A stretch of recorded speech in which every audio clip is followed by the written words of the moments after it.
Hi, I'm Coach Corey Wayne, and this is my video coaching newsletter. And the topic of today's newsletter is what happened to Tom Brady's relationship?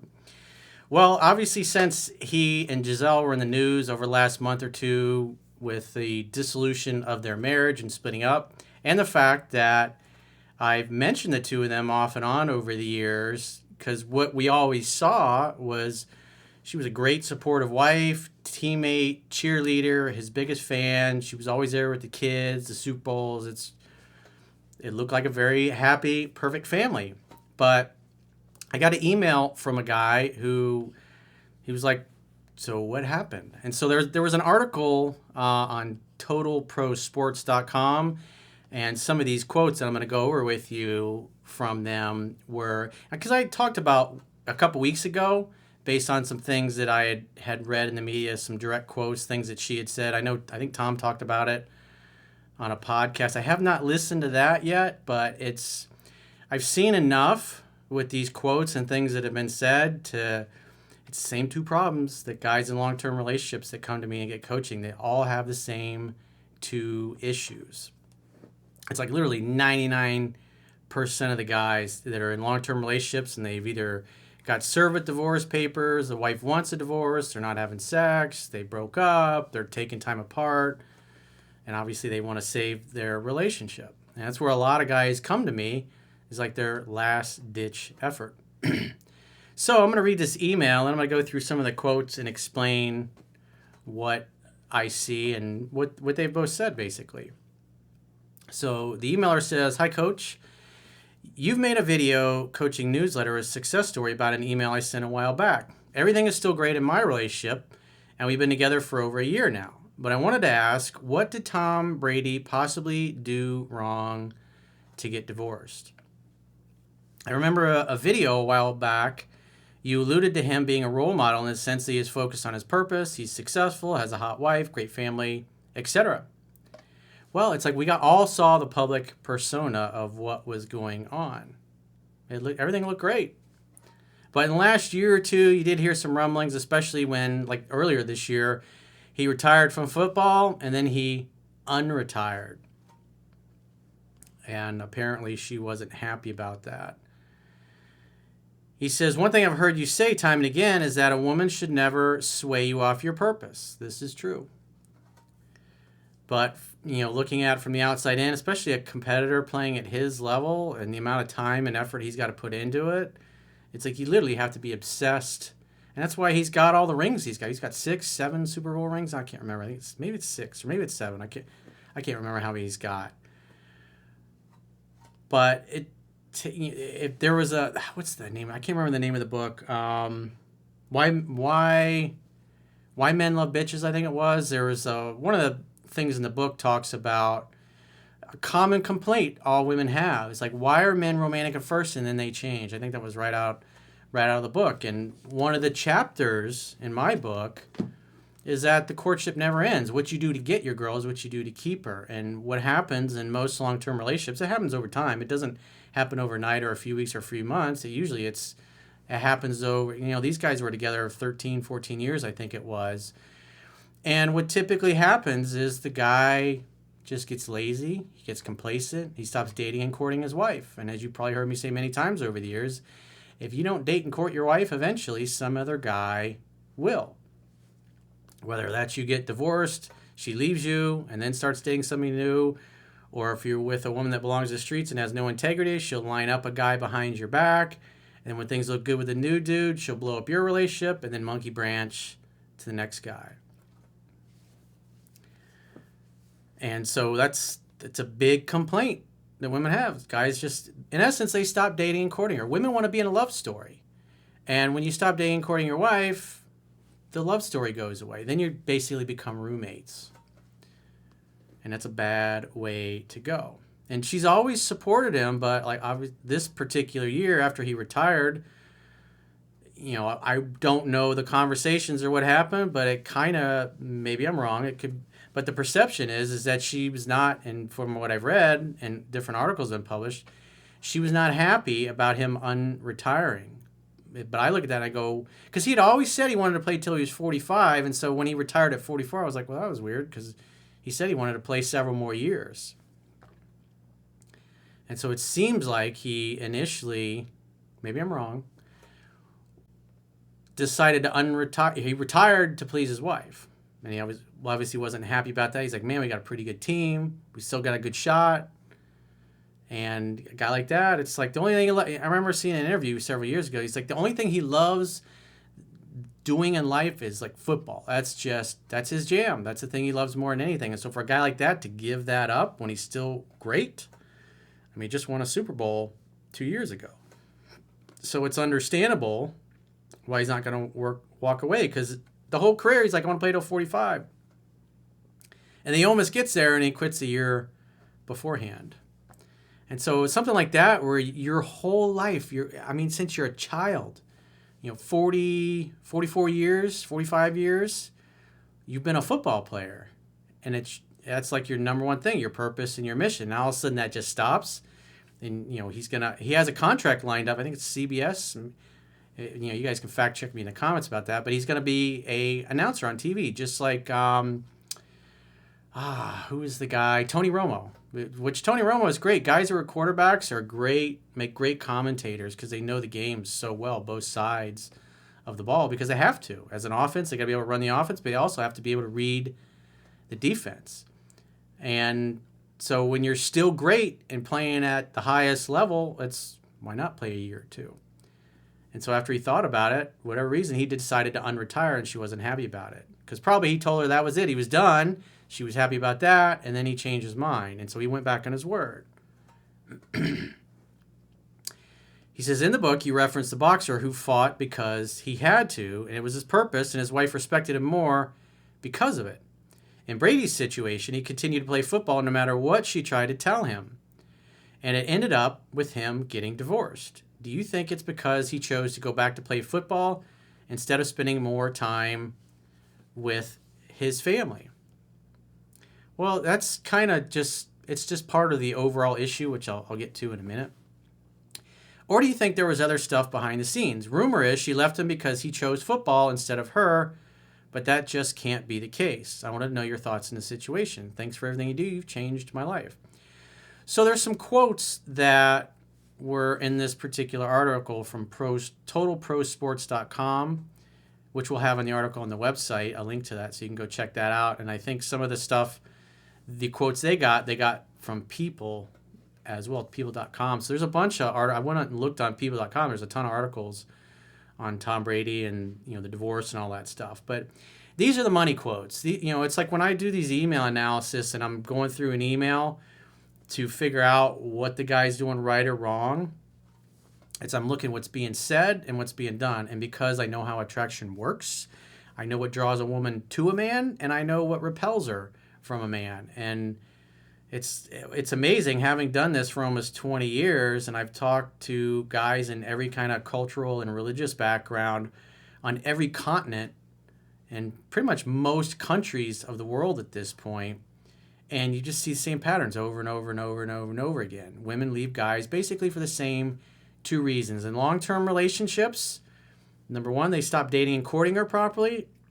Or number two, she doesn't feel heard and understood. And as you probably heard me say countless times over the years, when a woman feels heard and understood, the legs open. And when she doesn't, the legs close. So with that said, the important thing is when, and I hear this all the time with guys that are in these situations, I didn't think she meant it. I didn't think she was serious. It's like a woman will say the same things over and over and over again, and the guy will placate her, but then his behavior doesn't change. And women look at a guy's actions. The words become meaningless after a while. And so this was an ongoing issue for many years. And so here's the first quote. He wasn't hearing what she was saying. So she didn't feel heard and understood. She told him what she wanted, and he may have said he was going to do certain things, but at the end of the day, football always came first. So when she looked at his actions versus what he told her he was willing to do, they just continually did not match. And if you're a man, a relationship with a woman, you cannot constantly tell a woman one thing and then do another. Eventually, she's not going to trust your masculine core. She's going to get to the point where she doesn't believe you. She doesn't trust that you mean what you say. It just starts to look like, after a while, you're just saying what she wants to hear. And with the two of them, 13, 14 years together, if he's constantly promising to do things, but he allows football to get in the way because he's so obsessed with it, if you're going to be in a long-term relationship with a woman, you have to date and court her, and she's got to feel heard and understood. And if you don't do one or the other or both, you're going to get left. That's inevitable. And if Tom doesn't fix this, the next girl he ends up with is going to leave him for exactly the same reason. And so what was happening is he was not, and here's another one. He wasn't as attentive as he should have been. So he wasn't present. In other words, he might have been there physically, but mentally and emotionally, he was somewhere else. And so what it said in the article, I think the title of this particular article was, Tom Brady made a last-ditch effort to save the marriage. And it was basically, from her end, it was too little, too late. In other words, women will stay with you and they will put up with a lot of stuff. But everybody's got their breaking point. Everybody gets to the point where, and I say this all the time, you always look at what people do, not what they say. And when somebody says they're going to change, they're going to do this, I'm going to be more present, I'm going to spend more time, and then they don't, well, you have to assume either they don't want to, or they can't, or they're incapable of it. And eventually, you have to give up. And it's going to happen to everybody. Just like guys that are setting and enforcing healthy boundaries with girls they're dating. If they continually violate them, well, obviously there's a value conflict there. You can't force the other person to act the way you want them to act. They either do or they don't. And if they don't and you give them many chances, then the only thing you can do is leave if you want to get your needs met. And so the last one was she gave him a lot of opportunities to fix things and he didn't. So it was the same issue over and over. She didn't feel heard and understood, and he didn't date and court her properly. And when he was around, she didn't feel like he was really there. He wasn't present enough. He didn't spend enough quality time with her and the kids at the level that she asked for, she expected, and based on what she said that he promised to do. So, I mean, that is him getting divorced, knowing these things now, that's as predictable as the sun coming up in the east and setting in the west. And I see this over and over and over and over in thousands of phone sessions over the years. Count tens of thousands of emails, tens of thousands of phones. I mean, like 20 years I've been doing this. I've done so many, and I've seen the same pattern over and over and over and over again. It doesn't take me too long to figure out and diagnose what's going on in people's relationship. And then I give them the tools. I tell them what to do. I explain to them what the woman is saying and what it means and what he needs to do. And he either does and fixes it, or he doesn't. And then it just dissolves. But guys who listen to the things I tell them to do, it's like they turn their relationships around. But it takes two people. It takes two people who want to fix things to make it work. And at this point, or at the end, he wanted to make it work. He was willing to make it work, but she was tapping out. She'd had enough. Just like it said, she gave him a lot of opportunities to fix things and he didn't. So, I mean, the principles are the principles. I wish they would have stayed together because I've done a lot of videos over the years. I admire the hell out of Tom because he's just incredible. I mean, a guy like that is inspiring. He's like the gold standard of excellence in your career and your mission and purpose that we should all strive to.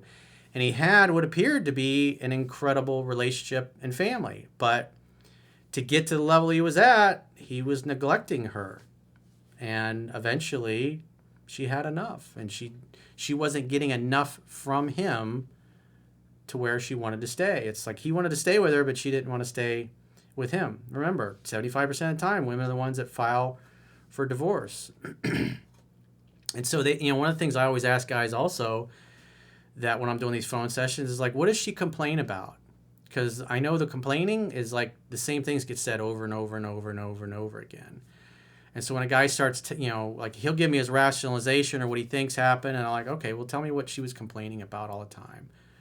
What did you hear? What are the phrases that she used to say over and over and over again? And the guy would like, boom, he knew exactly what they were. They always know what they were. We're like, I didn't think she was serious. Oh, I didn't think she meant that. I was like, it is what it is. I'm sad for them both. I'm sad for their children, but the reality is what their kids need is the kids need both the parents to be happy, and they need great examples of a great, happy, healthy relationship. That's the best thing they can do to co-parent. I wish they would stay together. I'd still love to see them get back together, but I thought they were a great team. I think most people thought they were a great team, but everybody's got their breaking point. You know, women want to be in a love story, and if the love story stops, if she doesn't feel heard and understood, and you're not dating and courting her properly, and you're not present, I mean, you get into a relationship, you go there to give. And so he was not giving at the level consistently that he needed to. He gave the level that he needed to football, but he didn't give at the level that he needed to with his wife and his kids. And I'm sad for all of them. It sucks. You know, we were all rooting for him. I mean, well, a lot of people were rooting for him. You know, haters and losers, they don't like successful people. And a lot of haters are probably glad to see him get divorced, and they're cheering that on because then they feel better about their crappy lives. But I've always been rooting for the two of them, and it'd be cool to see them get back together, but I mean, it looks like Elvis has left the building. I think he didn't contest the divorce, so I think it's finalized. Probably, you know, because like I've got divorced in the state of Florida once, so it's once your separation agreement is agreed to, you set your hearing, and the hearings usually, at least back then, when I got divorced, are usually within 30 days, and poof, the judge is like, is the marriage irretrievably broken? And you're like, yes. And then the plaintiff, yes. Okay. Well, you're divorced. Click. Good luck to you both. Yeah. I mean, it's over. The hearing it lasts a few minutes. I mean, and it's like a factory. There's just tons of people going through divorces. Have you ever been through divorce court? It's an interesting process in Florida. I can't imagine what it's like in a blue state. That's why I caution you guys, if you guys live in a blue state, it's prenuptial agreement. Maybe you should go it's like, I just would not get married in a blue. I wouldn't even live in a blue state. That's why I'm really glad and grateful to live in the free state of Florida. So if maybe you're in a similar situation, your wife or your girlfriend has been complaining about the same things over and over and over again, and you don't know what to do to save it. Obviously, 3% Man is a good start.